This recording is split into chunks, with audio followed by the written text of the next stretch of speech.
Hello everyone. Boyapati గారు, నందమూరి బాలకృష్ణ గారి combo అంటేనే హిట్ కాంబోగా చూస్తుంటారు. అలాంటిది ఇప్పుడు అఖండ 2 తాండవం రాబోతుంది. సో ఎలా ఉండబోతుందో ఒక్కసారి యూఎస్ఏ రివ్యూ తెలుసుకుందాం. ప్రస్తుతం మనతోటి సినీ రాజకీయ విశ్లేషకులు శ్రవణ్ కుమార్ గారు ఉన్నారు. వెల్కమ్ చెప్దాం. Hello sir. హలో అండి. సార్, మూవీ నిజంగా తాండవం చూపించబోతుందా? ఖచ్చితంగా మనకు తెలుగులో ఒక సామెత, తినబోతు రుచులు ఎందుకండి, కానీ తినబోతు రుచులు కూడా తెలుగు ప్రేక్షకులకి కాస్త ఇంట్రెస్ట్గానే ఉంటుంది. ఎందుకంటే ఆల్రెడీ తన అభిమాన నటుడు తెలుగు వాళ్ళందరూ గర్వించదగినటువంటి నటుల్లో ఎన్టీ రామారావు కుమారుడికి, ఎన్టీ రామారావు గారికి, ఎన్టీ రామారావు బాలకృష్ణ గారికి ప్రతి తెలుగువాడు ఆయన అభిమానిగానే ఉండి ఉంటాడు ఖచ్చితంగా. వేరే హీరో అభిమాని అయినా ఉన్నప్పటికీ కూడా బాలకృష్ణ గారి సినిమాలు అభిమానంగా చూస్తుంటారు. అందులో తను యాక్షన్ సీక్వెన్స్లో చేసే చిత్రాలంటే ఇక పడిచేస్తుంది. యాక్షన్ ఎంత వాలెంట్గా ఉంటుంది, విలన్ మీద ఎట్లా డామినేట్ చేస్తాడు, డైలాగ్ ముఖ్యంగా విలన్కు టాస్క్ ఇచ్చి ఛాలెంజ్ చేస్తూ డాగ్ ఇస్తూ ఉంటాం మన వ్యవహారిక భాషలో, అంటే వార్నింగ్ ఇస్తుంటారు. అట్లాంటి సీక్వెన్స్లో ఎట్లా చేస్తాడు, ఏమేమి డైలాగులు ఉంటాయని అందరికీ ఆసక్తికరంగా ఉంటుంది. బాలకృష్ణగా అఖండ 2 ఇది వీర కాంబినేషన్లో వస్తుంది. అంటే బోయపాటి శ్రీనివాస్ గారి దర్శకత్వంలో ఇది 3 చిత్రాలు ఆల్రెడీ, అంటే ఒకటి అఖండ 1, అందులో ఒకటి అఖండ 2 4th ఫిలిం అవుతుంది. సో ఈ 4th ఫిలిము అలా కాంబినేషన్లో బాలకృష్ణ గారు అఖండ ఏ విధంగా ఉంది అందరికీ తెలుసు. ఇప్పుడు అఖండ 2 అనగానే చాలా చాలా ఎక్స్పెక్టేషన్స్ ఉన్నాయి. జనరల్గానే మనం హీరో అనగానే ఆ తాలూకా చిత్రం తాలూకా ఎక్స్పెక్టేషన్ ఎట్లా ఉంటుంది, కథ ఎలా ఉంటుంది మనం చెప్పుకోగలుగుతాం. బాలకృష్ణ గారి గురించి ప్రత్యేకంగా చెప్పనక్కర్లేదు. ఈ ఫైటింగ్ సీక్వెన్స్ కానీ, ఈ యాక్షన్ సీక్వెన్స్ కానీ, మాఫియాల మీద కానీ, ఒక కరడుగట్టిన తీవ్రవాదులు, కరడుగట్టినటువంటి నేరస్తుల సామ్రాజ్యంల మీద, లేదా కరడుగట్టినటువంటి ఫ్యాక్షనిస్టుల మీద బాలకృష్ణ గారు ఏ విధంగా రివెంజ్ తీర్చుకొని వాళ్ళ గుణపాఠం చెప్పి తన వాళ్ళను, లేదా తన కుటుంబాన్ని, లేదా తను ప్రేమించిన అమ్మాయిని, తను నమ్ముకున్న వాళ్ళని ఏ విధంగా రక్షిస్తాడనేది కథాంశం. ఇవన్నీ హీరో లక్షణాలే. ఖచ్చితంగా సినిమా కూడా ఇలాగే ఉండబోతుందని ఒక అవగాహన అయితే వచ్చింది. ఆల్రెడీ మనకు తెలుసు, మనం బయటి ప్రేక్షకులు చూడకుండా సినిమా కొన్ని సందర్భాల్లో ఏం చేస్తారు అంటే తన డిస్ట్రిబ్యూటర్లు కానీ, బెస్ట్ టెక్నీషియన్స్ కానీ, వెల్ విషర్స్కు, ఫ్రెండ్స్కు, ఫ్యామిలీస్కు సినిమాలు ప్రివ్యూ చూపిస్తుంటారు.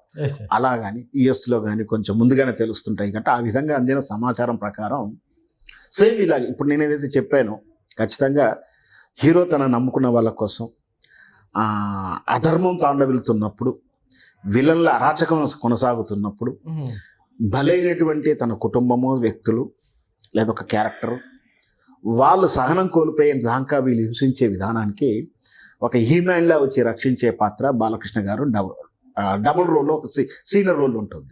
అట్లాగే ఈ చిత్రంలో కూడా అలాగే ఉన్నట్టు మనం గతంలో బాలకృష్ణ గారి సినిమాలో చూసాం. ఫస్ట్ ఓపెనింగ్ కాగానే ఒక సాధారణ హోటల్లోనూ డ్యాన్స్ మాస్టర్గా, గుమస్తాగా పనిచేస్తుంటాడు. తర్వాత ఒక విలన్ సన్నివేశం రాగానే, అరే బాబు వీడు డ్యాన్స్ మాస్టర్ కాదురా బాబు, మనలందరం గడలాడించినటువంటి వీరుడు అని చెప్పేసి ఎట్లా ఉన్నావు.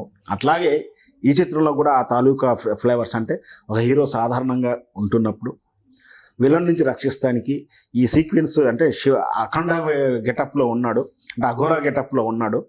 ఈ అఘోరా మనకు కుంభమేళ మనకు గత సంవత్సరం జరిగింది. ప్రపంచవ్యాప్తంగా కొన్ని కోట్ల మంది అటెండ్ అయినటువంటి కుంభమేళ ఎలాంటి అప్రశృతి లేకుండా విజయవంతంగా దైవ సన్నిధానికి, అంటే దైవ దర్శనానికి వెళ్ళిన వాళ్ళు, పుణ్యస్నానాలు చేసిన వాళ్ళు విజయవంతంగా వచ్చినారు. అక్కడ మనకు అఘోరాలు వస్తుంటారు, మనకు తెలిసిన విషయమే. ఎక్కడి నుంచి వస్తారు, అప్పుడప్పటికే వస్తారు, తర్వాత ఏ హిమాలయాలకు వెళ్ళిపోతూ ఉంటారు. సో అక్కడ క్లైమాక్స్ సన్నివేశం పెట్టినట్టు లాస్ట్ ఒక 20-30 నిమిషాల వరకు భయంకరమైనటువంటి హైప్గా ఉన్నటువంటి సన్నివేశాలు ఉన్నాయి, యాక్షన్ సన్నివేశాలు ఉన్నాయి. ఆ 20 నిమిషాలు ప్రేక్షకుడు ఇలా చైర్ పట్టుకొని కూర్చొని టెన్షన్గా చూసే అవకాశం ఖచ్చితంగా ఉందంటున్నారు. దాంతోపాటు ఏదైతే శివుని తాండవం చేసే నృత్యాలు, పాటలు ఖచ్చితంగా ప్లస్ అవుతుంది సినిమాకు. ఖచ్చితంగా తెలుగు ప్రేక్షకులకు సంక్రాంతికి ముందుగానే పండగ చేసుకుంటారని మాత్రం యుఎస్ఏ నుంచి వస్తున్నట్టు రిపోర్ట్స్.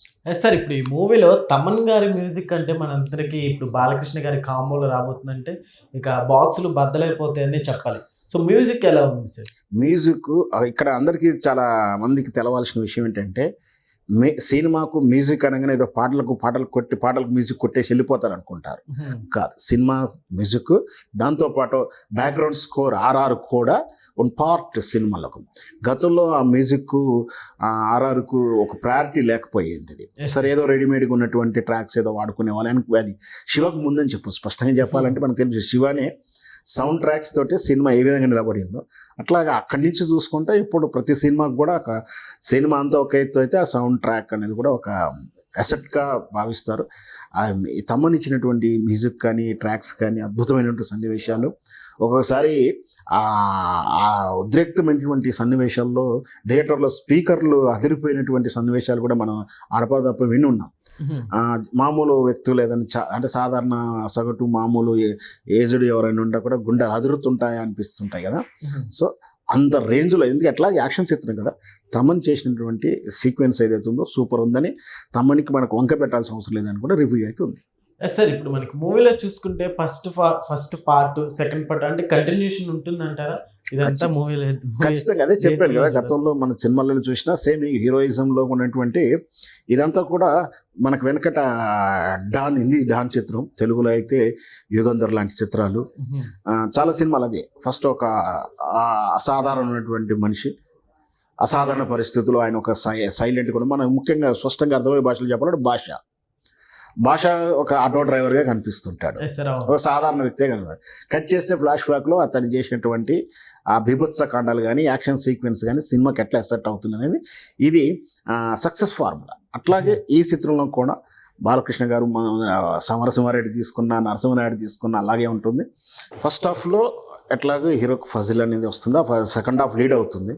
ఇదైతే హర్షాలి మల్హోత్రా ఉన్నటువంటి అమ్మాయిని రక్షించడానికి అఖండ పాత్ర ఏ విధంగా హెల్ప్ అవుతుంది అనేదే మన సినిమా. ఇంతకన్నా డీటెయిల్స్ మన స్టోరీలోకి వెళ్ళకూడదు. మొత్తం మీద ప్రేక్షకుడికి మాత్రం తాను బాలకృష్ణ సినిమాని ఏ విధంగా ఊహించుకుంటాడో అంతకన్నా గొప్పగా సినిమా ఉంటుంది. అదే మళ్ళీ తెలుగు ప్రేక్షకుడికి సంక్రాంతి ఒక నెల ముందుగా వచ్చిందని కానీ మనం చెప్పవచ్చు. సార్ బోయపాటి గారు బాలకృష్ణ గారి కాంబో అంటేనే హిట్ కాంబో అని చెప్పుకోవచ్చు. సో ఈ మూవీ కూడా అట్లానే వెళ్తుంది అనుకోవచ్చా? అంటే హ్యాట్రిక్ ఇప్పుడు వరకు కొట్టారు, దీంతో ఎలా ఉండబోతుంది? హ్యాట్రిక్ అయిపోయి డబుల్ హ్యాట్రిక్ వెళ్ళే దశకు ఇది పునాది అవుతుంది. మళ్ళీ ఇంకొక 2 సినిమాలు ఎట్లాగో వస్తాయి. ఖచ్చితంగా అఖండ 2 మాత్రం సూపర్ డూపర్ హిట్ అవుతుందని మనం చెప్పొచ్చు. సార్ బాలకృష్ణ గారి మూవీస్ అంటే ఇప్పుడు బాలకృష్ణ గారి స్టోరీ సెలెక్షన్ గురించి ఏం చెప్తారు సార్? ఎందుకంటే వరుసగా హిట్లు కొడుతూనే ఉన్నారు. నాకు తెలిసినంత వరకు సినిమా ఇండస్ట్రీలో కథలు ఓకే చేయించుకోవడానికి వాళ్ళ మేనేజర్లు లేదా ఇంకొక కోటరీ ఉంటుంది. ఆ కోటరీ దాటి హీరో దాకా వెళ్ళినప్పుడే ఒక స్టేజ్ అంటే నిజంగా సినిమా కథ బాగుందని చెప్పుకోవడానికి లేదా డైరెక్టర్ హోప్ వస్తుంది. కానీ అట్లాంటి కోటరీ వ్యవస్థ లేనటువంటి హీరో ఎవరు అంటే బాలకృష్ణ గారే. అన్నీ కూడా తానే సెలెక్ట్ చేసుకుంటాడు, తాను తగ్గ. యాక్చువల్గా బాలకృష్ణే కథ, సింపుల్గా చెప్పాలంటే వీరందరికీ కథలు కావాలి, బాలకృష్ణ కథ అవసరం లేదు. ఆయన ఒక కథ, ఆయన స్టోరీయే, ఆయన ఇమేజ్లో నుంచే ఈ సీక్వెన్స్లు వస్తుంటాయి. సో కథ విషయంలో ఆయన డిఫరెంట్గా ఏమో ఆయన రేంజ్ తగ్గట్టే ఉంటుంది. ఆయన సెలక్షన్ ఎప్పుడు కూడా బాగానే ఉంటుంది అని చెప్పొచ్చు. Okay sir, thank you.